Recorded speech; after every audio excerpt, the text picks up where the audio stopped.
Hey everyone. I had to chuckle a little bit when I watched that video as I could completely relate to the client. When I had been exposed to the world of counseling and therapy, and I started thinking I was going to go into this, I started researching well, what area would I actually go into? And I have to admit, it was really overwhelming trying to figure out what the differences were between a psychiatrist, a psychologist, a counselor, therapist, a life coach. Uh, yeah, sure, I found some information on the different schooling and licensure requirements, but I'll still admit there's still gray areas that I still fully don't quite understand. I think I understand the difference between some of them.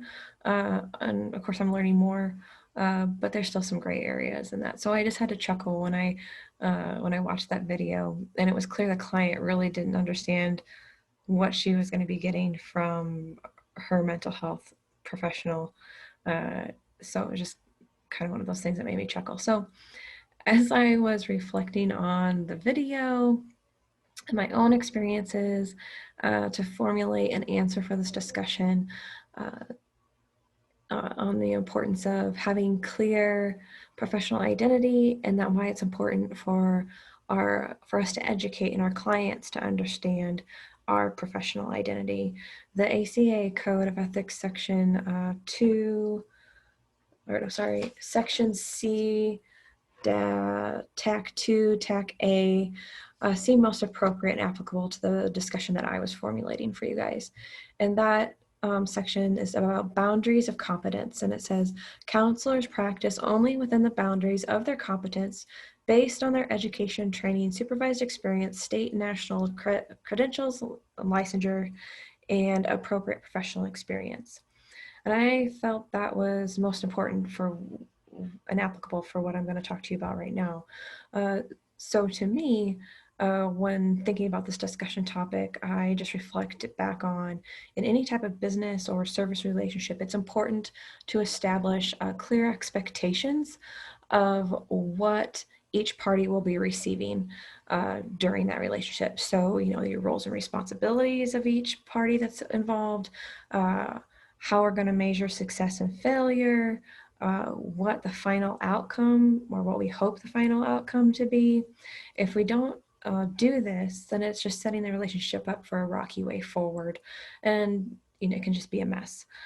So as counselors, having a clear professional identity will really help us with this process.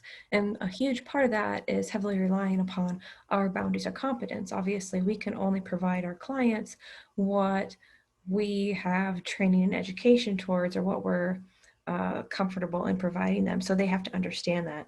Obviously, you know, if they're coming to us, say I'm not a counselor for addiction and they're coming for me for alcoholism, I shouldn't be seeing them. You know, I need to establish that up front so that we can find them the appropriate people to help them. Um, so we want our clients to understand what we can provide to them, what they should expect from us as their mental health professional, what we expect from them and their part, you know, because they're going to have work that they need to do, and then working together and establishing the goals for their time with us in therapy. This way, later on in the relationship, if the client starts to question if the therapy is being useful or not, like what was in our reading from this chapter, we have something to reflect back on, and we can use that to uh, assess the progress or the lack thereof of the therapy relationship. So all this kind of put together, it really uh, having our own personal identity helps us set the boundaries and expectations for ourselves and our clients in that client relationship that we have with them, therapeutic relationship that we have with them. Okay, have a good night, guys.